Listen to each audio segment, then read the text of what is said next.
Halo rekan-rekan guru hebat di mana saja berada.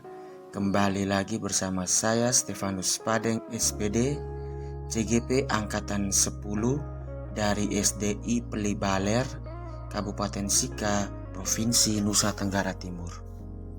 Ini adalah tugas aksi nyata modul 1.2 saya.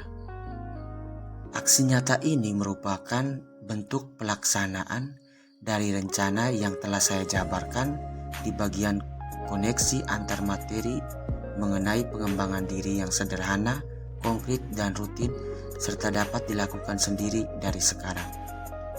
Nah, rekan-rekan guru hebat sekalian dapat melihatnya kembali pada video uploadan saya sebelumnya yang tentang koneksi antar materi. Baik, langsung saja akan saya jabarkan aksi nyata modul 1.2 saya ini. Pertama, berpihak pada murid, yaitu saya melakukan asesmen diagnostik serta pemetaan minat dan gaya belajar peserta didik. Pemetaan minat dan gaya belajar peserta didik saya lakukan setiap 2 bulan. Pemetaan ini diawali dengan membuat angket terlebih dahulu. Angket tersebut saya susun dalam bentuk beberapa pernyataan. Pernyataan-pernyataan dalam angket telah saya identifikasi dalam 3 indikator profil gaya belajar, yaitu tipe auditori, visual, dan kinestetik. Selanjutnya, angket ini saya berikan kepada peserta didik untuk diisi. Nah, ini adalah beberapa contoh hasil pemetaan minat dan gaya belajar yang sudah saya bagikan ke para peserta didik. Ini adalah hasil pengisian mereka. Dari hasil pengisian ini, saya berhasil memetakan minat dan gaya belajar peserta didik. Ada yang visual, auditori, kinestetik.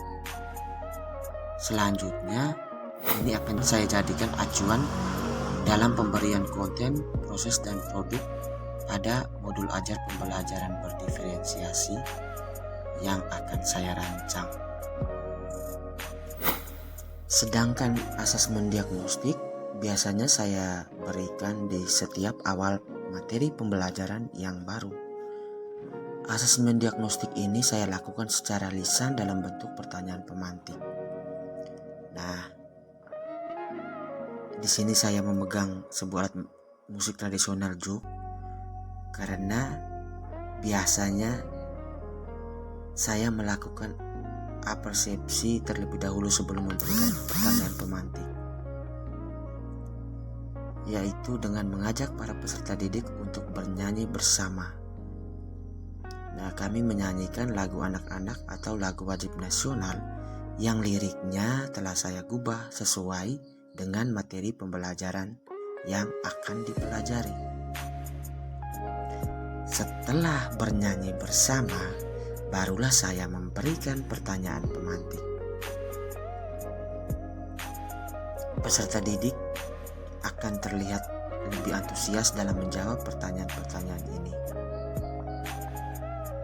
Dari jawaban-jawaban itu, saya dapat mengetahui kemampuan atau pengetahuan awal mereka terkait materi yang akan dipelajari. Ini juga sangat membantu dalam pembentukan kelompok.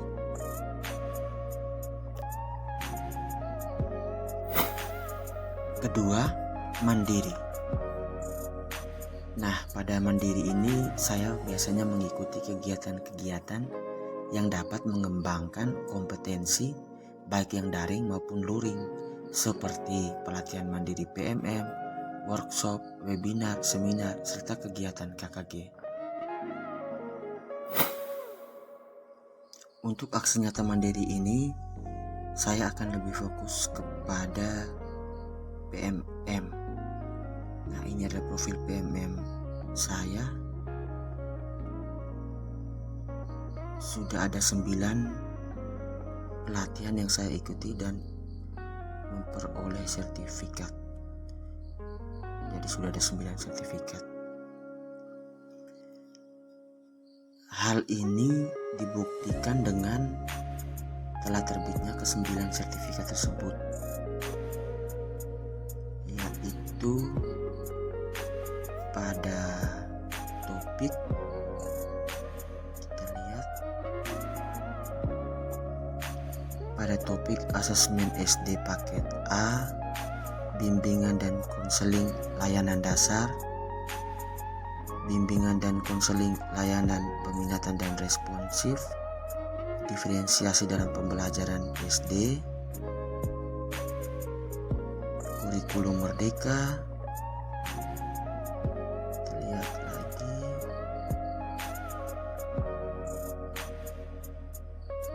merdeka belajar, terus topik perencanaan pembelajaran SD, profil pelajar Pancasila, dan topik proyek penguatan profil pelajar Pancasila. Nah, itu ke-9 topik yang sudah saya pelajari. Oh iya, rekan-rekan guru hebat, saya juga mau mengucapkan terima kasih kepada Kemdikbudristek yang telah menyediakan platform mewah ini. Ketiga, reflektif, yaitu dengan melakukan refleksi pada setiap akhir dari sebuah tujuan pembelajaran pada pertengahan dan juga akhir semester.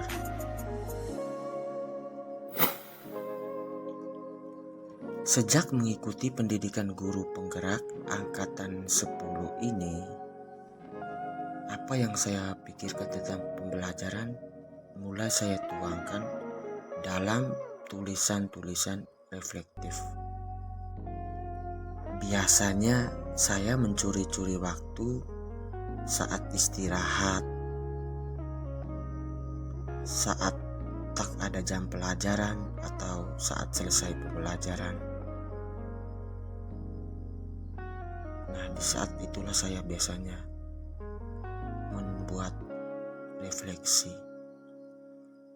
Bagi saya, refleksi itu sangat bermanfaat dalam memperbaiki atau memodifikasi pembelajaran yang telah ada agar menjadi lebih baik lagi. Keempat, kolaboratif. Melakukan kolaborasi dengan guru dan tenaga kependidikan di sekolah adalah satu hal yang sangat penting untuk dilakukan.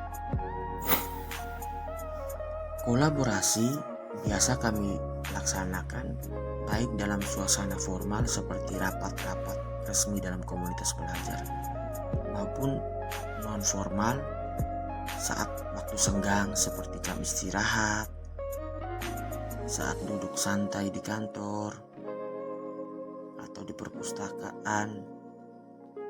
Ya, kita ambillah setiap 15 menit setelah jam pelajaran berakhir, itu pun bisa.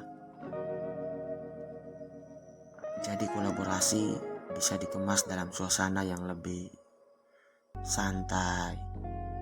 Kita ngobrol, cerita, saling berbagi praktik baik yang sudah dilaksanakan saat pembelajaran di kelas masing-masing, atau mungkin ada rekan-rekan guru yang membutuhkan bantuan dalam hal mengakses PMM, mengikuti pelatihan mandiri. Nah, di sini kami sering berbagi tentang hal-hal seperti itu. Biasanya saya mencoba untuk memberikan informasi-informasi terbaru yang saya ketahui kepada rekan-rekan di sekolah. Jadi itu kolaborasi sederhana kami yang sudah sering kami lakukan di sekolah. Yang terakhir, kelima, inovatif. Yang saya lakukan adalah yang pertama, memanfaatkan teknologi dalam pembelajaran. Contoh, melaksanakan asesmen online. Sudah saatnya peserta didik harus diajarkan tentang penggunaan teknologi sedini mungkin dari jenjang sekolah dasar. Karena ini merupakan suatu bekal bagi mereka dalam menghadapi laju perkembangan zaman saat ini. Dalam asesmen online ini, mereka juga mendapatkan sebuah pelajaran, yaitu bagaimana memanfaatkan waktu dengan baik agar dapat menyelesaikan asesmen sesuai dengan waktu yang telah tersistem otomatis tersebut. Selain memanfaatkan teknologi, saya juga memanfaatkan lingkungan sekitar sekolah sebagai salah satu bahan pembelajaran. Contoh, pada tema dan judul kegiatan P5, saya dan peserta didik melakukan analisa terlebih dahulu terhadap lingkungan sekitar. Apa yang mau kita lakukan yang dapat memanfaatkan lingkungan sekitar? Seperti pada P5 kali ini, kami mengambil tema gaya hidup berkelanjutan. Kami akan memanfaatkan sampah-sampah plastik yang ada di sekitar sekolah untuk membuat atau menjadikan bahan dasar dari pembuatan bunga. Demikian aksi nyata modul 1.2 saya. Semoga dapat bermanfaat bagi rekan-rekan guru hebat di mana saja Anda berada. Epan Gawan, terima kasih.